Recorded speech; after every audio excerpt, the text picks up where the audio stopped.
ಮಾಲಾಶ್ರೀ ಬೆಳಗುಂದಿ ಬಹಳನೇ ಖುಷಿಯಲ್ಲಿದ್ದಾರೆ. ಮಗನೊಟ್ಟಿಗೆ ಅದ್ಭುತವಾದಂಥ ಸಮಯವನ್ನು ಕಳೀತಾ ಇದ್ದಾರೆ. ಮಾಲಾಶ್ರೀ ಬೆಳಗುಂದಿ ಅವರು ಸದ್ಯಕ್ಕೆ ಶೂಟಿಂಗ್ ಇಂದ ಸ್ವಲ್ಪ ದೂರ ಉಳಿದಿದ್ದಾರೆ. ಮಗುವನ್ನ ನೋಡಿಕೊಳ್ಳೋದ್ರಲ್ಲೇ ಬ್ಯುಸಿ. ಈಗ ಬಿಡುವನ್ನ ಮಾಡಿಕೊಂಡು ಎಂದಿನಂತೆ ವಾಪಸ್ ಶೂಟಿಂಗ್ಗೆ ಮರಳುವಂತ ಒಂದು ಯೋಜನೆಯನ್ನು ಸಹ ಹಾಕೊಂಡಿದ್ದಾರೆ. ಜೊತೆಗೆ ಆಡುವುದನ್ನು ಸಹ ಶುರು ಮಾಡಿದ್ದಾರೆ. ಅದ್ಭುತವಾದಂಥ ಗುಡ್ ನ್ಯೂಸ್ ಅಲ್ವಾ? ಬಾಳು ಬೆಳಗುಂದಿ ಎಂದಿನಂತೆ ಬೇರೆ ಬೇರೆ ಕಾರ್ಯಕ್ರಮಗಳು ಶೂಟಿಂಗ್ ನಲ್ಲಿ ಬ್ಯುಸಿ ಆಗಿದ್ದಾರೆ. ಒಳ್ಳೊಳ್ಳೆ ಸಾಂಗ್ ಅನ್ನ ಮುಂಬರುವ ದಿವಸಗಳಲ್ಲೂ ಸಹ ನೀಡಲಿದ್ದಾರೆ. ಹೌದು, ಬಾಳು ಬೆಳಗುಂದಿ ತುಂಬಾ ಚೆನ್ನಾಗಿ ಬರೀತಾರೆ. ಅದ್ಭುತವಾದಂಥ ಒಂದು ಸಾಂಗನ್ನು ಸಹ ಹಾಡ್ತಾರೆ. ಇವರ ಒಂದು ಸಾಂಗ್ ಆಗಿರ್ಬೋದು ಮತ್ತು ಮ್ಯೂಸಿಕ್ಗಳು, ಇವರ ಒಂದು ಸಾಂಗ್ನಲ್ಲಿ ಎಲ್ಲವೂ ಕೂಡ ಚೆನ್ನಾಗಿರುತ್ತೆ. ಜನರಂತೂ ತುಂಬಾ ಇಷ್ಟಪಟ್ಟು ಅವರು ಕೂಡ ಹಾಡೋಕ್ಕೆ ಶುರು ಮಾಡಿಬಿಡ್ತಾರೆ.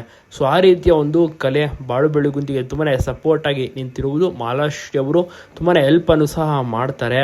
ಅದೇ ರೀತಿ ಒಟ್ಟಿಗೆ ಇಬ್ಬರು ಸೇರಿ ಮತ್ತೊಮ್ಮೆ ಒಂದು ಹೊಸ ವಿಡಿಯೋ ಸಾಂಗನ್ನು ಸಹ ಮಾಡಲಿದ್ದಾರೆ. ನಿಮಗೂ ಕೂಡ ಈ ಒಂದು ಗುಡ್ ನ್ಯೂಸ್ ಇಷ್ಟ